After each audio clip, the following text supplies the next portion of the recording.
Good evening, everyone. On behalf of the Nova Scotia Federation of Municipalities, I want to extend a warm welcome to each of you joining us today.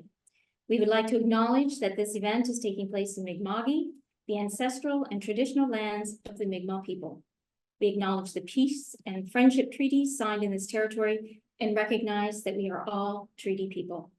My name is Juanita Spencer, and I am the CEO of NSFM. It is my privilege to facilitate this important and hopefully informative discussion. Before we start, I would just like to tell you a little bit about NSFM. We stand as the collective voice for municipalities in the province. And as a nonprofit organization, we represent approximately 375 municipally elected officials from all 49 municipalities.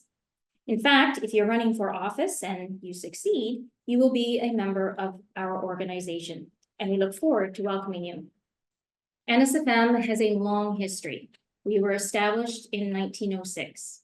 Our main role is advocacy, but we also host things like conferences and webinars and training for elected officials. We try and work closely with the province to benefit our members and in turn their communities. And we are the administrators of the Sustainable Communities Challenge Fund on behalf of the province. I encourage you to visit our website at nsfm.ca to learn more about our organization. Tonight, we are here to talk about the role of municipally elected officials in Nova Scotia. The goal is to learn about and from their experiences, not so much focus on the logistics of running for office. We encourage you to visit the Nova Scotia Municipal Elections website or reach out to your municipality and the chief returning officer for that sort of information. If you have questions, we ask that you type them into the chat and we'll work to get the answers back out to you. We'll put a document together that we'll post on the website along with the recording of this session, and we will notify registrants when it's posted. So with that, I'd like to get started, and I'm very pleased to introduce tonight's panel.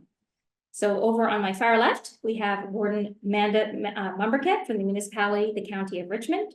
In the middle, we have Mayor Pam Moon from the town of Yarmouth. And to my immediate left, we have Deputy Mayor Jeff Stewart from the municipality, the County of Colchester. Thank you for joining us. My pleasure. Glad to be here. So we're going to start off, I'm going to get right into it. We're going to start off talking about the really positive things about running for municipal office. I think we see the media, there's lots of ups and downs and sometimes some negatives, and we'll talk about those, but really want to get off on a positive note. So perhaps maybe Mayor Mood, we could start with you. Sure. How long have you been a municipally elected official, and what or who perhaps inspired you to run for office? Oh gosh, so 12 years for me. It'll be 12 years in October. Sometimes it feels like 3 months. Sometimes it feels like 512 years because you learn so fast and furious that it's all packed into a short amount of time. And and I've loved every moment of it. So my inspiration would be, I always say it's my grandfather, because when I was little, my grandfather was the mayor of the town of Yarmouth, and I followed him absolutely everywhere. And I watched him. Now, I think when you're young, you can't articulate what you're seeing. You can't understand what you're seeing or feeling, but you know it's something good.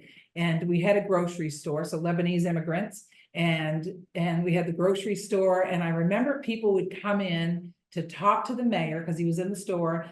And he would take remember those wooden pop crates that Pop used to come in, and he'd flip them on their side and he'd say, sit in my office and let's have a chat, because they'd come in and scream.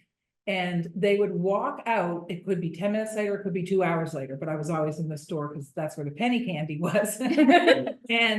And they would shake hands, they would hug, they would be best friends. The guy walked in an enemy and walked out a friend. And something in me said, I want to be able to do that someday. So it was, I think that's what started it all. How do you have an impact on people in their lives? Mm-hmm. And so it started there. Great story. Yeah. That is fantastic. Deputy Mayor Stewart. Well, I guess for me, it really was not any one particular person that got me involved with my idea of running for municipal office, or any office at that matter. I've always been involved with volunteering in the community. I've been involved with a number of organizations and always had a desire. And when this opportunity came along, I thought, why not take the step? I was actually at a public meeting in our community before the election was coming up, and I didn't agree with some of the things that were being stated by the incumbent at the time. And with my involvement with the volunteer organizations I was with, I thought, I'm gonna put my name forward. So I made a statement that night at the public meeting that I was going to put my name forward and be prepared for a race when the election came. So that's where I ended up. That was 12 years ago as well. For you as well. Okay. Warden Memberton. That is so funny. I kind of have a mix of these two stories and, you know, in my history, in terms of what made me run, but, I've only been elected since 2020. So I was new in the last round of municipal elections.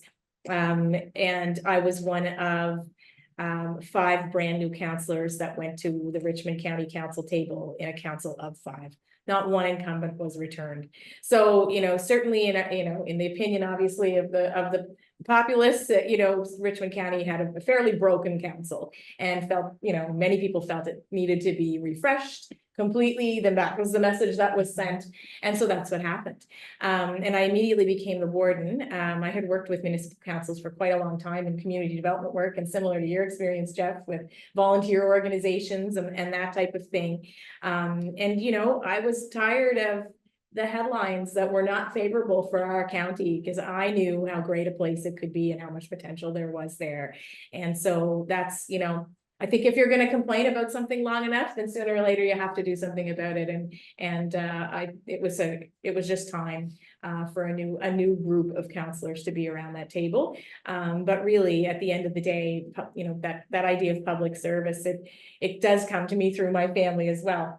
And my grandmother owned a little grocery store in our little community, and I know that she, you know, in the tough times, she extended a lot of credit to make sure people were fed and to make sure that people had what they needed. And, you know, she was always an inspiration for me, and then my mom behind her, you know, so it was, you know, it was a natural next step for me, given the kind of volunteer work I was doing, the family that I came from, and also the fact that I felt that I had an opportunity, or, you know, maybe even an obligation as a community leader to try to change things for the better.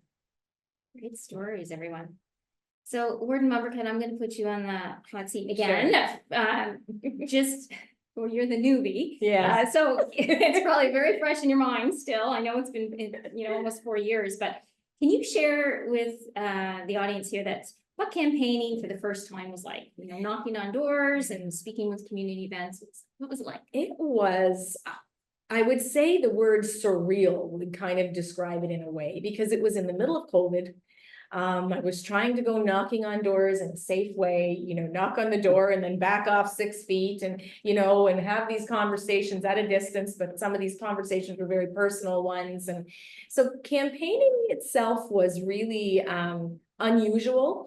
But I was really, really fortunate, because I had a dream team assembled in Richmond County to help me get elected. I had support, financial support, and moral support coming in from all corners of the county, not just the district that I ran in. And so, you know, to be clear, Richmond County is a district-based system. There are 5 districts, used to be 10, went to 5. And so you run in your district. Once you're elected in your district, then you are from the elected people, elected from the 5 as a warden. So the 5, you know, between the 5 councillors, they elected me as warden. So it was kind of a 1-2 punch, right? So trying to figure out what is it going to be like as a new councillor, and then, okay, wait now, I'm the warden all of a sudden too. And it's very much like a mayor's position, but how you get there is completely different. So it was, you know, it was really informative though. And I will tell you that it really helped us, as I think, as a council, to advance a lot of things in a quick time frame than what we otherwise would have been able to do, was going out and campaigning and having all that new kind of thought process and progressive kind of you know, collaboration around the council table. We immediately refreshed our strategic plan. You can imagine a strategic plan from 5 years ago didn't mean too much anymore, because COVID had hit, the world had shifted, everything was different. So it was really kind of a rewarding experience. You know, I love dogs. I'll tell you about campaign, I love dogs, but sometimes they were a little intimidating.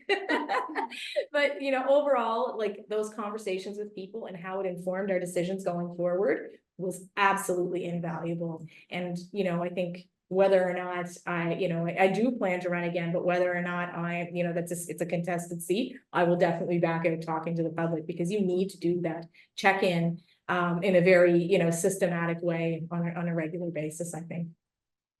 Yeah. I agree. Yeah. Everything she said, especially the talking to the people. Mhm. And I can say, I mean, I'm a professional speaker. That's what I did when I was running. And it was a little bit daunting at first. I mean, how do you knock on doors? Do people know me? Do they have a favorite? And they're gonna say, get out. Like, I mean, everybody has that insecurity. Let's put it on the table there. But, Amanda said about the team. Yeah. And I remember saying, I need a team. I was as green could be. I mean, I grew up in it, but I didn't have any idea of the logistics. And I walked out onto my deck one sunny afternoon, and there were these bunch of people that I knew from the community, all just like you, all walks of life, and they're sitting there and like we're your team, and I just you don't even know what to say, because you're so humbled that people stepped up that you don't, people that you look at and you think, oh, they probably won't even talk to me, but they so believe in you that they just want to do everything they can to help. The whole team thing as well. And this is a word of advice: set up a strong team, and the team does it for you. Like you have to do the work. You have to talk to people. You have to, start to understand what are the questions. You can't have all the answers. And I just remember saying time and time again, you know what, I don't know, but let me get that answer for you. Keep track of it and get back to that person. But the team will tell you, because they have experience, this is what you need to do. So it was a lot easier that way. It was so much fun. It was fun. It was fun. I remember the team saying, well, Pam, you have to knock. No, they're probably not home. And I just remember knocking after the first couple doors. I couldn't. And we missed, I think, 2 small side streets. Yeah. Like we just knocked on every door. Is it just as fun the second time round and the third time round? No. Okay, no, it's just as fun for me, but it's even more daunting because now they know you and they have something to base their thoughts on, and you have to take that and understand it's not personal. If I could say one piece of advice, it's not personal. Okay. But it's hard to take. The second and third time around, it's like, have I done enough? Or do people understand the barriers that stopped us from getting to where we want to go? But you just have to have those conversations. Thank you. Big girl panties out. Well, I would reiterate what Pam and Amanda have already said, when you first start out, it is a bit intimidating when you go up and knock on that first door and you don't know what to expect, what people are gonna say, what they're gonna do. But as they pointed out, that if you've got a good, strong team behind you and you work with that team, and the more talking you do, you get brought up to speed on the issues that people have.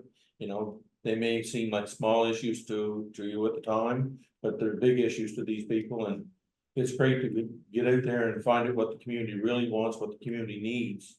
So if you are successful in your campaign, when you go back, you have got a good ground of where you should be moving forward to support your community.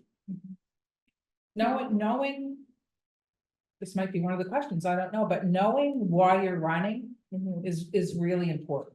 Yeah, it's Key. It really is. It's tremendously important. You have to know why you're doing this. And at the risk of upsetting some people, if you're running because you're upset because your sidewalk wasn't paved, don't run. Yeah. Don't run on one issue. Run because you just want your community to be that much better. Yeah. On every level. And so for me, I just watched very quickly the ferry was gone. Mm. And we were in an economic downturn globally, and the fishery as well, which are the three biggest, it was like the perfect storm. And we were in a downward spiral, and I didn't grow up in that, and I said, I can't watch it anymore. And I may not have understood politics, you know, I have a political science degree. But- Two different things. Right? Yeah, very different. Yeah, Yeah, that's the yeah. political science Yeah. degree is gonna get you elected. But yeah, and just, it was just wild, it was a wild ride. It was a wild ride, but the best. Yeah. Thank you. Deputy Mayor Stewart, what are some of the most rewarding aspects of serving as an elected official? Well, for me, it's certainly, you know, the feeling that you get when you vote and you do something to solve an issue for somebody is the feeling that you get when you do that is very rewarding, you know, the ability to build relationships with people within the community and outside, you know. Then there's constant opportunities for personal growth. As you know, there's webinars, there's all kinds of things that you can do. And organizations such as NSFM and FCM, you can get involved with those organizations. And again, expand your horizons and your thoughts on, get more involved with municipal issues that are going on provincially, federally, and it all comes back to, you know, many of the issues that we deal with are the same in Brookfield or Yarmouth or Victoria, BC. Many of the issues are the same, but you have that opportunity to sit with other elected officials, and somebody may have already dealt with that. And the networking is very wonderful opportunity to expand on. What was the question again? Most rewarding aspects. Yeah, that's what I thought. So for me, everything Jeff said, I think what I didn't expect, I love people, like I love, and I think if everybody would agree, if you get attacked on social media, it's not, right? Like I get it, but it's because this will sound corny. I love people enough to give them the truth, and it's you can play politics and you can hide it or you can fluff it up, but I just give people the truth. So my most rewarding thing I thought would be, you know, writing the bylaws and making changes and getting businesses in, and those are all great. But the humanity side of it is something that it just hits you in the face, and Jeff, you said it so. That's the best word you could use. You just grow. You grow from it, and you know, there's days that I make calls to friends and just say, help me so I don't hurt anybody. You know, if you can't laugh at yourself too, you know, because of things that are going on, but the ability to have somebody walk into the office that is just in attack mode and say, I'm going to make you a cup of coffee, let's chat about it, because I'm a big believer that hurting people hurt people. So when you feel like you have no power, no control, no, you know, no say in anything, what else do? You come out swinging, and so we can swing back, or we can sit back and say, you know what, I know exactly what that's about. And so that to me is the most rewarding. Like, I just want to hug everybody and say, no, you know, I'm listening, but let's sort it out. So I try to do that. Don't always do it the best, but I try it. But you have to love people, you know, and I do. Martin? So I'm less of a hugger, but I do like people, and but I think for me, one of the most rewarding things is that you're able to you can make decisions around the council table that have an impact immediately on people's lives. And that's a special, unique thing, I think, to municipal politics, that you know, you don't necessarily get that immediate sort of impact at the provincial and federal level. And so I find that very rewarding. It's not lost on me that this week we're celebrating Access Awareness Week in Nova Scotia. You know, we're making changes that are in our municipality right now that are going to enable people with disabilities to participate more fully in in political engagement, in their social lives. I mean, just this morning, I left a whole conference room full of seniors in our community. They had gathered for a conference called Imagine the Possibilities. Oh, And they invited me to speak at that conference, and I was able to talk to them about the things that we're doing, to try to make our community more age friendly. And when I start to, you have the list ahead of you, but when you're in front of people and you're talking to them about it and you can see their heads nodding, they're saying, this makes a difference in my life. Thank you very much. Like that is a huge, huge deal. I think, and for me, another part though, that's been very rewarding is I've come to be very proud of the people who are sitting around the council table with me. And I know they all face challenges in their, personal lives and just like the rest of us do, but they show up. They show up for their constituents every day. They have taught me more than I ever could have taught them. And I am so appreciative of that. It's, we don't always agree, but we always collaborate and we are always respectful, and I'm so impressed by that group of people. And I find working with them, it's been very rewarding. I love that. I absolutely love that you said that, because it's so important. It's a team. I think people are, Yeah. some people may say, I'm gonna get at that table and I'm gonna have my say, Yeah. which you always have your say. Mhm. But what you said about, you don't always agree, Yeah. and that's our council as well. Yeah. But I don't care if you are completely opposite of what I'm saying, throw it on the table. Mhm. And then we come together, we discuss everything, but you can't make the best decisions unless everybody puts their thoughts on the Right table. on. And we do it respectfully, and man, I'll tell you, we got, girl, That's the key. And that's the key, is respect. yes. At the end of the day, you have to respect the opinions that are expressed around the table. And in the community too, right? Exactly. Which is Yeah. how it gets to Yeah. the table. Exactly. That's where it comes from. Mhm. A bit of an extension to that question is, how does running for municipal office provide the opportunity to make meaningful impact in your community? I mean, we've talked about, how it's been rewarding for you, but how is it, I guess, from your community, that meaningful impact? Mhm. Well, for me, and it goes back to some of the conversation we've already had, when you're going around and talking to the community, you become much more aware of the issues that are going on, rather than wait for a news broadcast or the local paper or whatever. You're in the know, because you make a point of getting out and talking to the people. And then that becomes part of your life and you move forward with it. Yeah, it becomes part of your decision-making process, chatting with the people, because these are the people whose lives you're trying to make better, as an entire community. Yeah, say the question again. I'll ask you this 3 times. I do that with my CAO. Tell me How does running for municipal office provide an opportunity to make a meaningful impact in the community? I would chime in and say, for me, in making sure that people can be engaged in the decision-making process as well. So if there is the piece around finding out what people are thinking, and you want to keep your pulse on the community. And to me, when I ran for municipal politics, I'm still trying to do at that same level of volunteerism as I did before I was elected.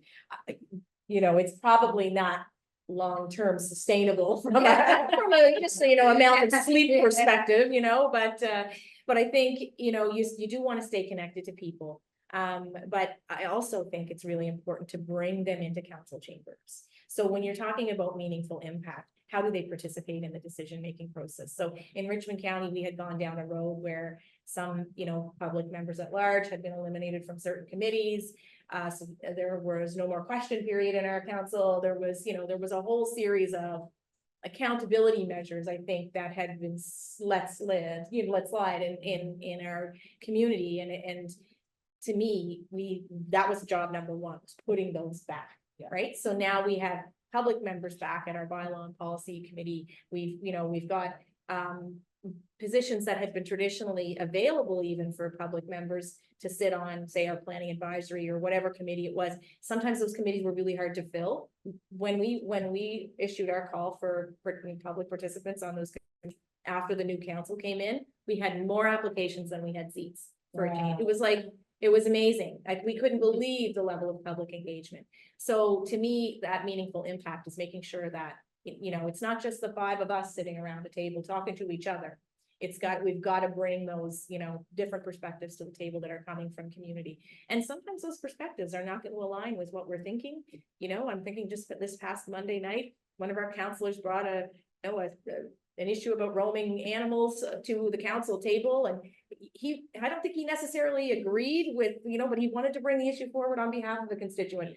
Because you know, I think you said it earlier, Pam, or, you know, people need to feel like they're heard. Yeah. When you feel like you're not heard, you're not going to trust the process. So to me, that's where you can make the most impact, is building that trust with people, building that accountability back into things. I remember my CAO, when I walked in the first couple times, and CAO, 'cause not everybody will know. Right. what CAO is. my chief administrative officer. Yeah. So we're the elected body, and the mayor is the lead in the elected body, and he is the lead in the administrative body. Yes. Thanks. So I would walk in every day. We had 3 or 4 hour meetings every day because I was like a sponge. But when we talk about, you know, making the best decisions, I would ask him a question and I'd say, why is this like this? Like, why don't we? And he would look at me every time and he'd say, yes, Mayor, why? And that was, I think, my biggest lesson in my first couple years, and I still carry it with me after a dozen years, asking why something is the way it is, because we think we can get elected and just change things. And it's funny, I've spoken with every council member and they all say, the other side of the table is different. Yes. It's different because you're right there, you've got information in front of you, you're studying it, you're reading it, you've got a team of experts bringing you information, you have to sort through it. So I'll say it like this, it's like the administrative branch gives us the facts, and then council adds the values, the community values, so you talk to the community. But if you want to make the most impact, it's making the right decision for the right reason. And for me, there's nothing worse than politics, getting involved in politics. Well said. I was to say it, but you know, when you're making a decision because you're afraid that 3 or 4 people are going to get upset with you, or they're going to make a social media mess, don't run if that's what you're afraid of. You know, you have to make the right decisions for the right reasons, and the other side of the table is so filled with information, and we just need to go out to the public and get those public, you know, the values from the community and add those two together and see what's the decision that we're going to make. Yeah. Thank you. So I had an opportunity to work really closely with 3 of you, but all municipally elected officials over the last 5 or so years, a little more than that I've been here in this role. And in that time, I've often heard that, especially the newly elected officials, say that they really didn't know what the job was all about when they ran. They thought they did, but in reality, there was a lot more to it than what they thought when they put their name forward. So what is the one thing that you wish you had known and perhaps learned the hard way before running for office the first time? And we'll hand this one over to you. I think one of them is time commitment. You know, your council meetings maybe twice a month. You have a council of the whole and a council meeting twice a month, but it's much more than those two evenings or 2 afternoons a month. You know, it's a job that requires your attention. It's not a part-time job anymore. It's almost a full-time job for many people. It is a full-time job in order to be brought up to speed and to keep track of what's going on in your community, because you know, you not only represent your community, you represent your entire municipality. So you've got to know the issues that are going on beyond whether it's a district or a zone or whatever it is. You're responsible, because your first point is to represent the mass. And you know, if there are district issues or zone issues or ward issues, whatever they might be, but the municipality's interest at heart comes first for the better of the entire municipality. So that's, you know, that's the one thing for sure comes with me is the time commitment. It's not the 2 days or the 3 days for the meetings. It's 7 days a week. And it's, you know, your phone. Hi, folks. Our apologies there. We seem to be having some technical difficulties with the camera, so we are on audio right now. I think we are working on it, and hopefully we will be able to get it back shortly, but we don't want to keep folks online too much longer, but we will, we're going to hand it back over to Warden Mumbercat to kind of, you know, Yeah. what did you wish you had known? I think one of the things I wish I had known, or maybe that shocked me when I was on the campaign trail, was the lack of understanding between the difference between a municipal system and a provincial and federal system, and where the responsibilities for certain issues lie, you know, at the various levels of government. And I think as a province, we have some work to do on that from an education perspective, probably as early as middle school. You know, because there was a real lack of understanding about the fact that there were no party lines, you know, at a municipal level, that we're, you know, it's a completely different system of government than what you see provincially and federally, and things that we are responsible for and things that we aren't responsible for. So that to me, you know, was definitely something I wish I had been more aware of, because I learned it throughout the campaign, and I've been, of course, learning more since. But I think if I had been better prepared to answer those types of questions, it would have helped me a lot when I was knocking on doors and being able to help people right away, you know, and knowing what, you know, how to describe the different system to them. So, so that was definitely one. And the other thing I would say is I wish I had trusted my gut more. In my early days, especially at the municipality, once I was elected, was, you know, sometimes you enter a municipality, you enter a position of any kind, any new job that you might take, and there's a resistance to change because that's the way we always did it. And I think, you know, as a newly elected official, you can trust your gut to a certain extent. I think you have to be cognizant of the administrative and legislative, you know, constraints that you're operating within. But at the end of the day, you're there to make a difference. So stick with it, stick to your guns. Absolutely. I'm good. You're good. I'm good, everything they said. Okay, all right. So we talked about a lot of positive things, a few things that you wish you had known ahead of time, but not every day when you're running for office is fun. And when you are elected, not every day is kind of a rosy kind of day. So there are challenges, and I think everybody has to acknowledge that. So can you share with me, you know, some and the audience, some of the challenges that you faced during the campaign and how you overcame them? So we'll go with the campaign first, and then we'll talk now that elected. Were there any particular challenges? Mara, did you have? Well, I can think of one now, and then once they start talking, I'll probably think of more, but that,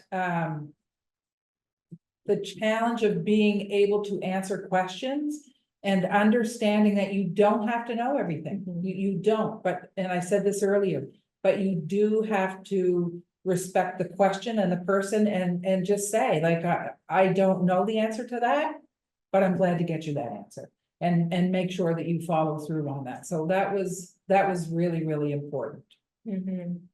Yeah, I would jump in there too and say, you know, one of the challenges for me was dealing with the disrespectful and sometimes really harmful social media commentary that was happening during the campaign. You know, I can remember leaving my house one day, getting ready to go knock on doors, and I stopped and did a quick video, and just to let people know, I think they were expecting to receive, you know, cards in the mail that would tell them where to vote. And I was like, you know, trying to explain that's probably not what's going to happen with the municipal election. This is what you do instead.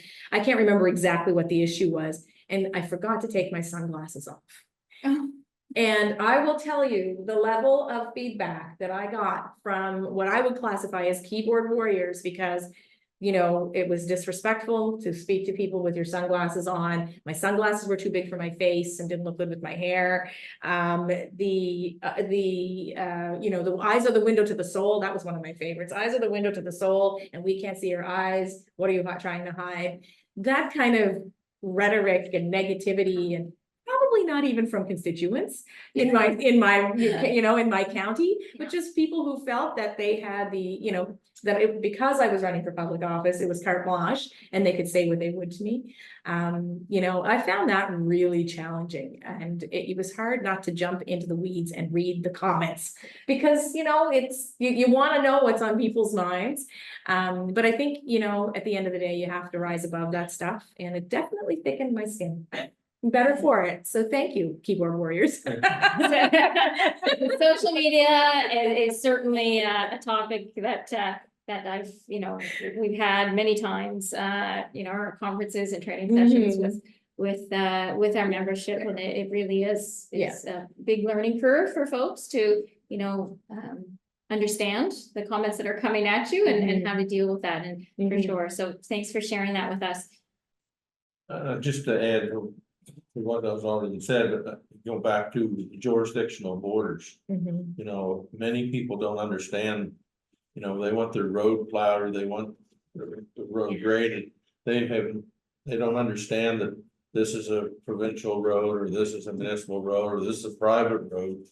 For example, that's probably one of the biggest in the rural setting, that people don't understand the difference of who's responsible to look after that part of it.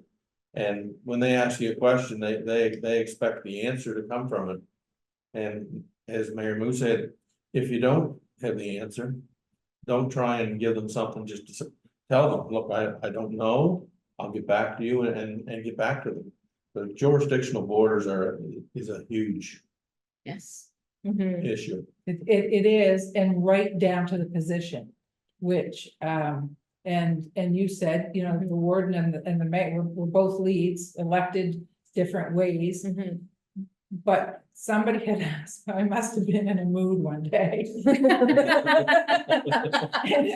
somebody said, right, how many people are in your constituency, because they, they didn't understand town. And I said about 50,000. They said, that's a really big town. I said, no, I'm the warden. I'm the mayor of every place that has a warden, because people will come and say, well, you're my mayor.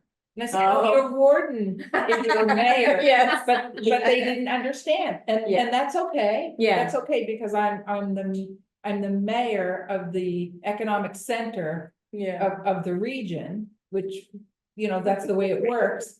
But I get more calls about, like, my septic system and my roads aren't flat, and I'm like, where do you live? But the best thing, and I answer those questions the best I can, and if I can't, I say this is, and then I always say, you need to call your local counselor. This is town, and you don't live in town. But I do. You're my mayor. So it's again that it's no one's fault. It's just, the school system doesn't teach it, and it needs to be taught. Civics 101. 100%. So in recent years, we've begun to see more women entering politics. And while progress has been made, we still have a ways to go. We appear to still be struggling, I think, to have some other underrepresented groups serving on councils that better reflect our growing communities. What are the benefits of having diverse representation on municipal councils, and what are your thoughts on how we might be able to get there? So this question always just befuddles me. Is that a word? That question, just because we get asked that question a lot, because we're doing more with equity, diversity, inclusion, those things. But if council represents the community, how can you represent a community if the people aren't represented at the table? Like if the females are half the population, how can you not have women at the table with our issues and the way we think and our thought processes and the issues that are important to us? You said it's accessibility week, and how do you draw on that piece in culture and heritage and and all those pieces, because we don't understand it the way that somebody in that's living it understands it. And when you bring it to the table, it's like, oh my gosh, it's like you learn so much. And you said that about learning. That's another way you learn. Sit at the table with the people in the community all together. So it just needs to be diverse, and the days of, you know. Things are changing. And they need to continue, And they yes. need to change, and they would change faster if Amanda would stop wearing her sunglasses. Ain't that the truth, right? The eyes. Because Mayor Stewart, we'll let you weigh in here now. I think, you know, it's crucial for the communities to have a diverse representation, you know. If you, how can you get a perspective if you're not part of, whether it be a minority or whatever? How do you get that perspective if they're not at the table, they don't have a voice? It's crucial for the development and for the growth of the community, for the municipality, for the province. I mean, this province and this country was built on diversity. So we've got to be able to sit and have those discussions. Yeah. And have as much representation as we can at the table. Like, imagine a council table, and there are some, but there aren't enough, with youth on it, like, you know, and by youth, I mean, you know, up to 30. But if the youth are our future, why is the future not sitting at our table? So, you know, I guess I say that because I don't want anyone out there to think, you know, I'm too young, I'll wait. Don't wait, you know, get out there and we support each other, you know, we support each other, so there's always help. Yeah, and I mean, for me, the benefits of having diverse representation, it's two words, it's better decisions, period. You know, when you are surrounding yourself with people who are like you and think like you and have the same experience as you, you're not going to make the best decisions. You need people who will challenge you, keep pushing the envelope, and you know, share the different perspectives that exist in your community. So, you know, that's what it boils down to. It just boils down to better decisions. Thanks. So we have quite a number of people listening this evening, and presumably some of them are considering putting their names in the ballot in the October election. So if they were to ask you, why is it important to get involved in municipal politics? What would you tell them? Well, I've said it already tonight. Municipal politics is a level of government, the proximity to the people. We are the level of government that are accessible. We are the ones that have the best knowledge of what's going on in our communities. And I think for that reason, and those reasons, is a great place to start.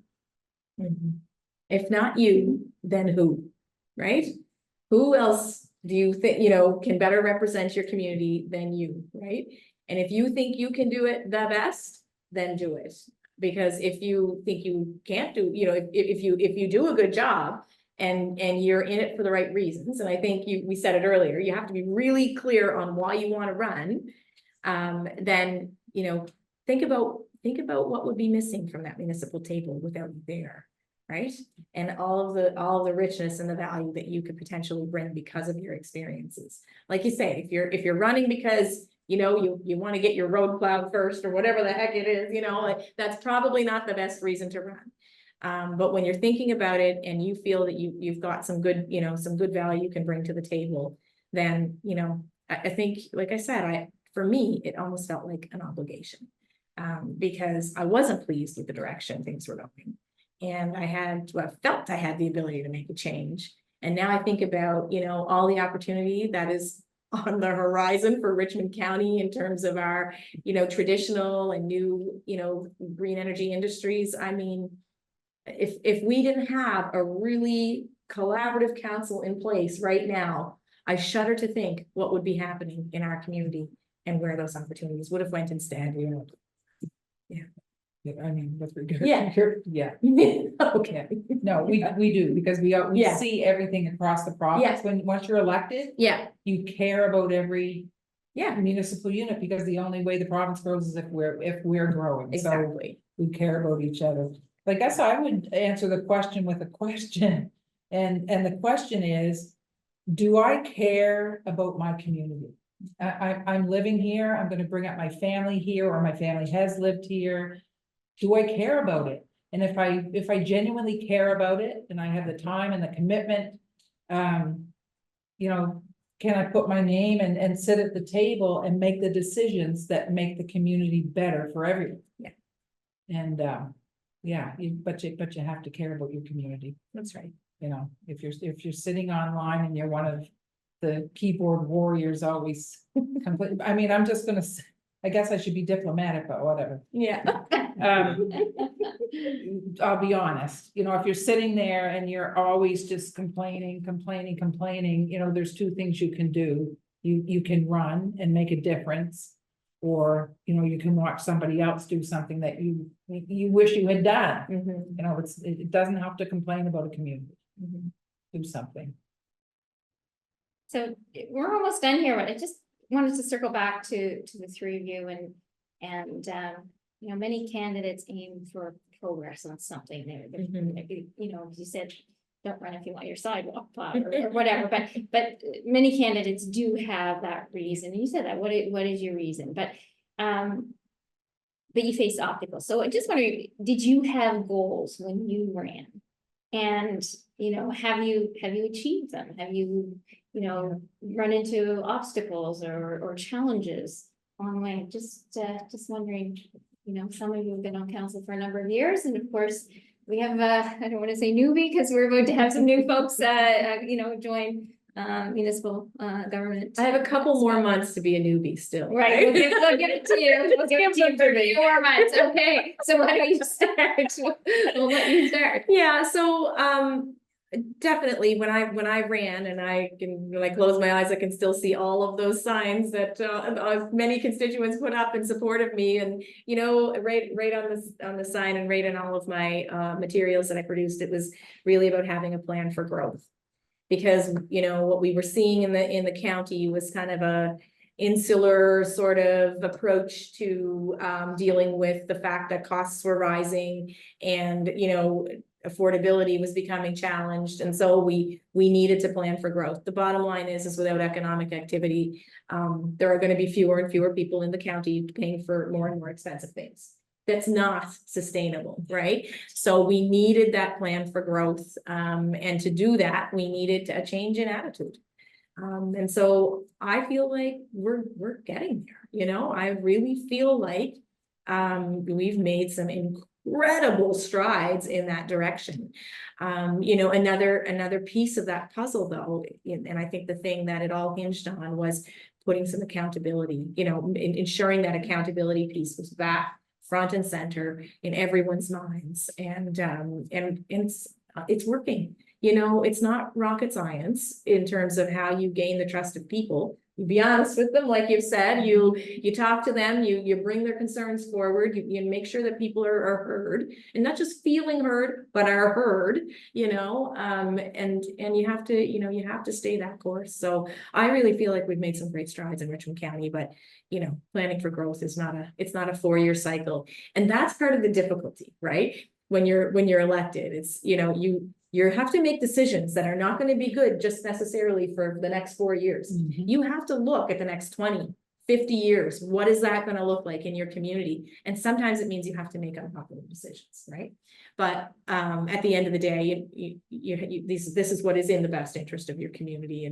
And if we only planned on 4-year cycles, I shudder to think, you know, what kind of you know, decisions we'd be making at that table. So.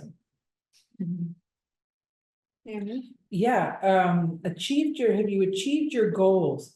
I guess I explained earlier the state that the town was in, and the reasons it was in the state it was in. It was horrific. It really was. It was sad. We had people moving west for jobs. The population was, I've never seen a downward spiral like that. And I couldn't sit back anymore and watch that. So, step up and do something. So, some of the goals were just, how do you build business? When all you're hearing is the red tape.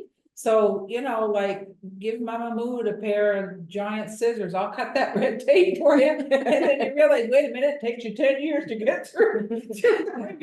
Because it takes so long. And it's funny, when I ran, when I was deciding whether I was going to run, I asked my 3 children, I said, I need you to write a letter. Don't just tell me, write me a letter and tell me what you think. And they were all, extremely positive. But my son, my little PhD, because the way he thinks, and he said, don't run for a term. If you're thinking about running for a term, don't even bother. It's going to take you, 10 years to understand how the process works. Now, how's it gonna take 10 years? But everything from economics to everything. And it's like you have to be a mini expert in everything and surround yourself with the people that are the real experts. So the red tape got cut, we kept, working with the bylaws and pieces like that. You mentioned attitude. And, people will say, if I ask, what's the biggest thing? And they said it was the change in attitude. It was a whoa, pitiful ass. And it went to the positive, you know what, we're it. We're it. And you just have to have that positive attitude. I just wanted to bring the town to bigger and better. And if you had been in Yarmouth a dozen years ago and you come back now, you wouldn't recognize her. You just wouldn't recognize her. She's colorful and vibrant, and there's businesses setting up, and she's diverse and all those things. And we were almost dead 12 years ago. So it's been she's been a slug, but it's been a blast. You say, it takes a long time. I work, of course, as I said earlier, with all of you and counselors. I've been here 5+ years. I'm not elected, but I work with you, and I'm still on this learning curve. Absolutely. Yeah. Every day there's something new, and it's, not elected, but just understanding the complexity of what it is that you do, and, for your municipality. And if you're here 25 years from now, you're still gonna be learning. Yes, Right. There is not a day goes by that you can't learn something yes. along this journey. For me, when I got elected, my goals were quite simple. It wasn't to do anything fabulous, but was to have a willingness to sit and listen to people. Find out what their concerns were and have an open door policy. So that, at many times prior to my being there, the counselor, if you called, sometimes they responded, sometimes they didn't. I tried to make a point of always having an open line of communication with the people. And in my first term, I made a point of having community meetings so that once a year or twice a year, people had an opportunity to come together and talk about the issues that are going on in their communities and have that conversation.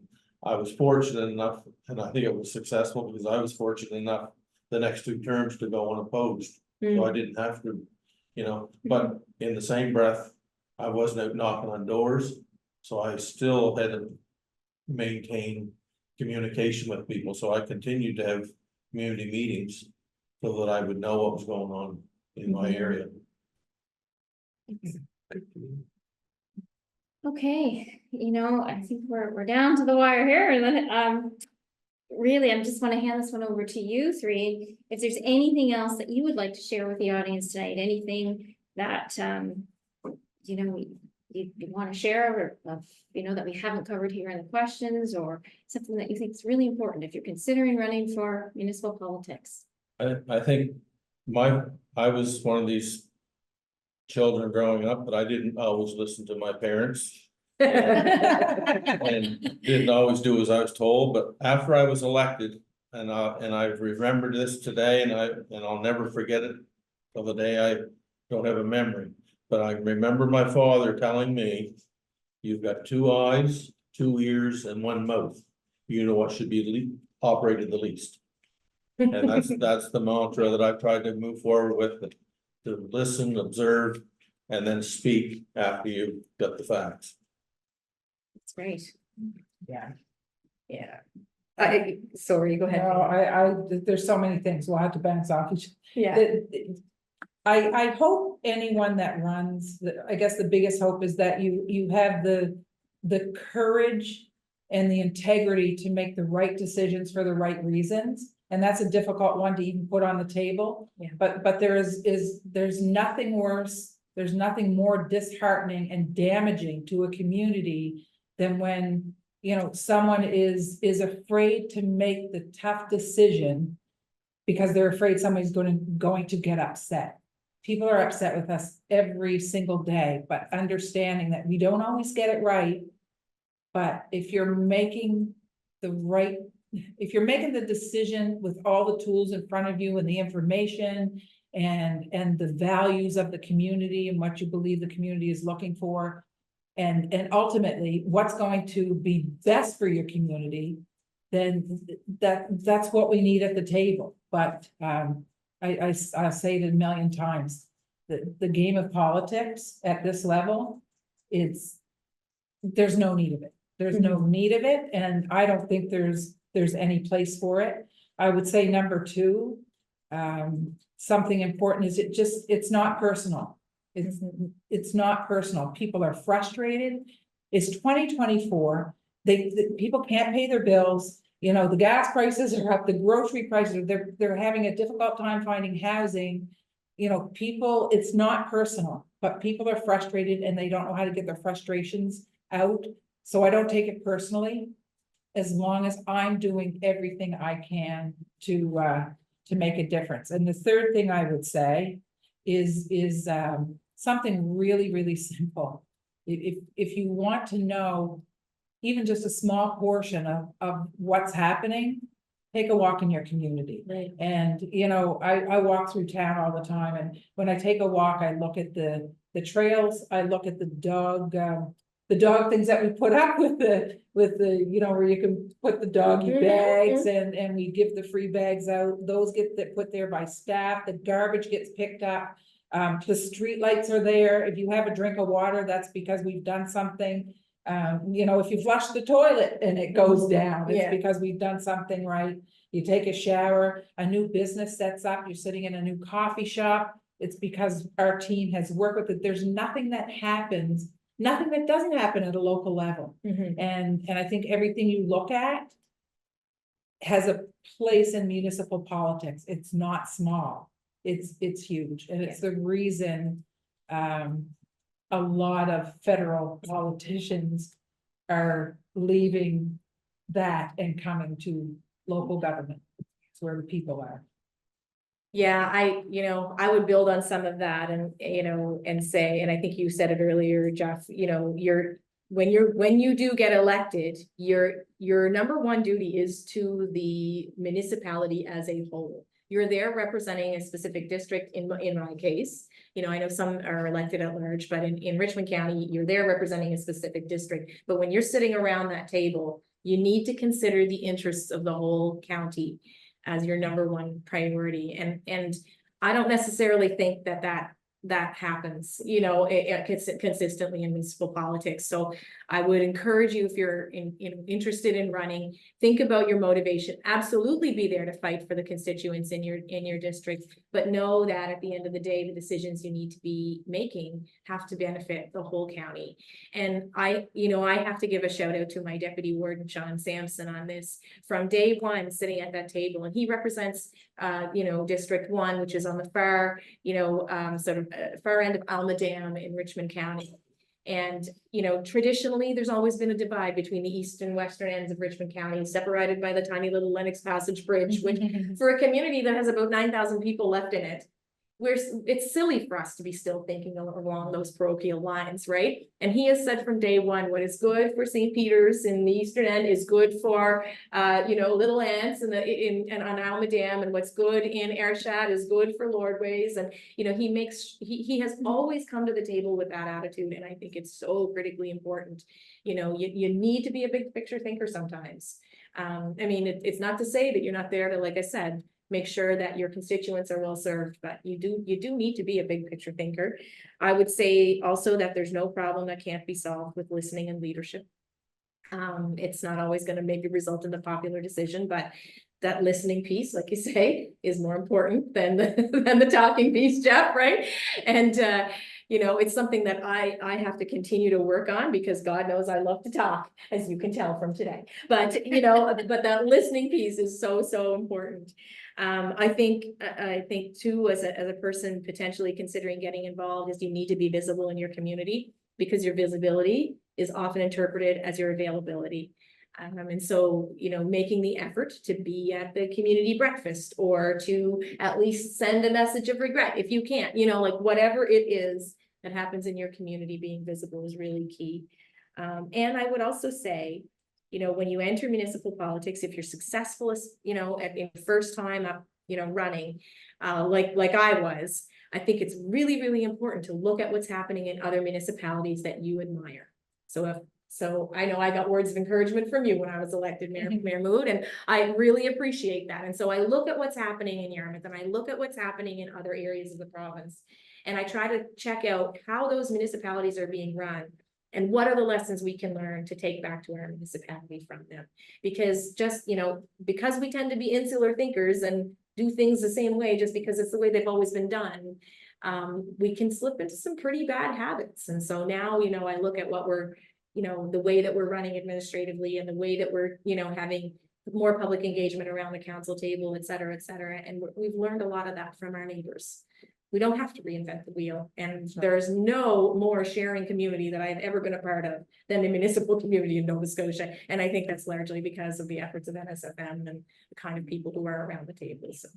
And I think as well, if you keep your heart and your head connected, you'll make the right decision. Good point, exactly. Very well said. Yes. Right. Well, I want to thank all three of you for being here, for traveling here today from your municipalities and being part of this. I think the information that we've shared, I hope everyone finds of great value. But I appreciate the candid conversation that we had here. I think some really great information is out there now for folks. So thank you everybody for joining us. And please, any questions, leave them in the chat and we will get back. Thank you.